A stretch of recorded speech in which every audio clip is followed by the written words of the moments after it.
నమస్కారం. గంటారావానికి స్వాగతం. ముందుగా ప్రధాన అంశాలు.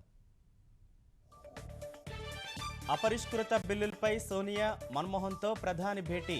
కాంగ్రెస్ అభ్యంతరాలకు వివరణ ఇచ్చామన్న జైట్లీ. జాతిని సమైక్యంగా సమున్నతంగా నడిపే శక్తి రాజ్యాంగమే. అంబేద్కర్ కృషి మరువలేందన్న మోదీ.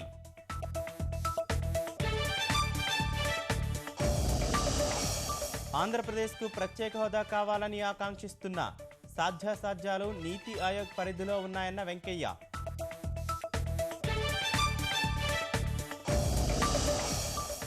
ఇంటర్ 10వ తరగతి పరీక్షల ప్రణాళిక విడుదల. వచ్చే మంత్రివర్గంలో ప్రైవేటు వర్సిటీల బిల్లు పెడతామన్న గంట.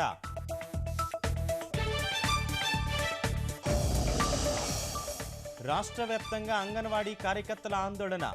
వేతన బకాయిలు, జీతాలు పెంపుపై డిమాండ్లు.